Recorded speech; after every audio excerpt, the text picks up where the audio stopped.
hopefully some of those feels have started to waver off, so that we can prepare for what's coming next year, what's coming within the next couple of months. And so, what this shows or what this brings when we talk about awareness, when we talk about mindfulness, is that two things can simultaneously exist, right? I can have this fear of the unknown, but on the other end of it, I understand that I have a due diligence to myself, my household, my lifestyle, what it is that I do to better myself. Those things do not change, right? And so my prayer is that we are mindfully and intentionally writing things out, preparing our minds for the new outcome, because we don't know. The things that we do have control over are the things that are right in front of us. Things that are beyond our, wildest imaginations. We'll cross that path when we get there. Don't allow those feelings and emotions to overwhelm you to the point that you become handicapped and you do not function. It happens quite often, and that handicap kind of leaves us, right, kind of dangling in the world. Along with that, take into consideration what season this is, right? We are coming into a very grateful season. We're also coming into a season that's about to get cold. We're coming into a season where it's getting darker earlier, so we're not getting as much sun. To my melanated folks, please get your vitamin D, your therapy lights, whatever those things are. Go get your complete blood count, right? Go see what your levels are so that you're taking the appropriate vitamins to kind of keep yourself abreast, right?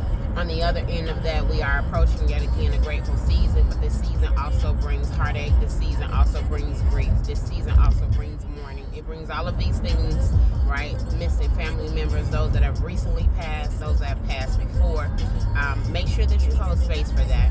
Make sure that you intentionally hold space for that. Those feelings are going to come. They're not going to ever, go away.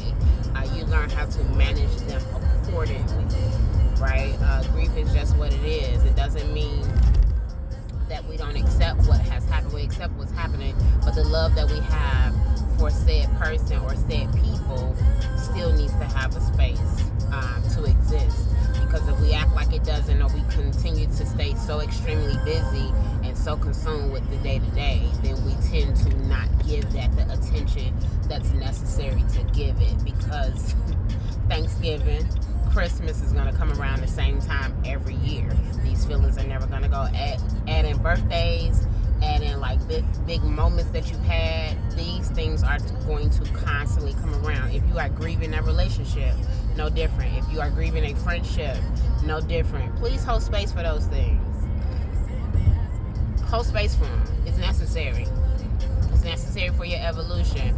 If you don't attest to those feelings, if you don't allow them to naturally happen, allow yourself to feel every emotion, whether it's crying, whether it's anger, if you have a disposition with God and how you feel like you don't feel like that death was right? Have all of those moments. Have them all. That is what kind of keeps you grounded and keeps that foundational space solid. If you try to, act like that stuff that just doesn't exist and it was never a thing, then that is you becoming avoidant, or you being avoidant. You disregarding yourself, mainly disregarding yourself in the moment, disregarding yourself in all of that time. You deserve to have those spaces. Make sure, in doing that, if that's something that you're choosing to do, because again, these are all choices.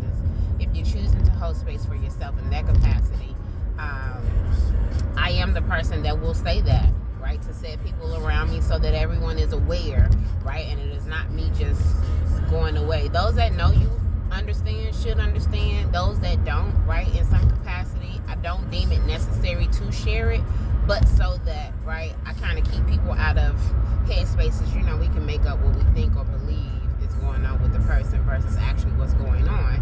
And so I might send out a message to my closest and say, hey, I'm having my little time right now. I'm a little anti, don't really want to be, involved. If it's something that I need to be present in, let me know.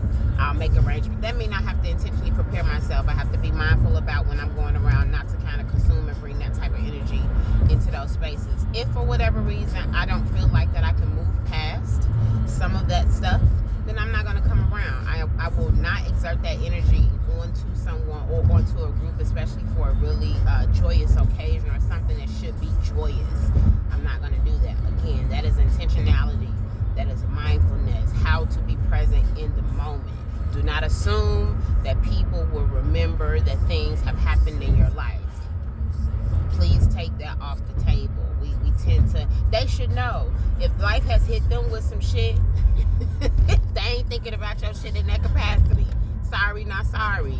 And y'all get wrapped up in these feelings real quickly, right? Because you have not learned how to hold space for yourself, that if no one else shows up, if no one else gives anything, that you are still responsible for you. If no one ever calls to check on you, you are responsible for nurturing yourself. Anything beyond that, anything given to you from someone else is an additive, not mandatory, not a necessity.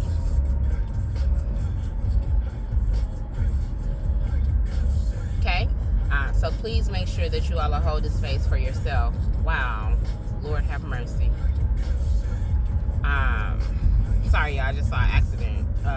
Or saw a truck from an accident. Don't know how he got up there. But anywho, back to the at hand. That's that little ADHD. It kicks in every now and again.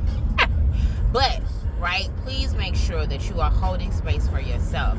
If you are unsure what that looks like, what that process is, right, then reach out to someone. Hi, my name is Rashid. Right, check in with someone that's going to help navigate and help walk you through that. Because again, we are not, all taught how to properly grieve and what that process really looks like. We are not all taught how to be right here in the moment, to control our thoughts, that even though, we might drift off, it just happened, drift off into other spaces, we are still, right, we have a due diligence to ourselves to maintain what it is that we need to maintain every day. All right, so please make sure during this season you are extremely intentional with yourself, one, and then with the people around you. It makes for better community. It makes for better hearts. It makes for better minds, right? That grief and all of that, those are heart spaces. Those feelings of fear, of the unknown, heart spaces. These are all heart spaces. So quite often, we get lost in our head. Hold space for yourself. Hold space for the people.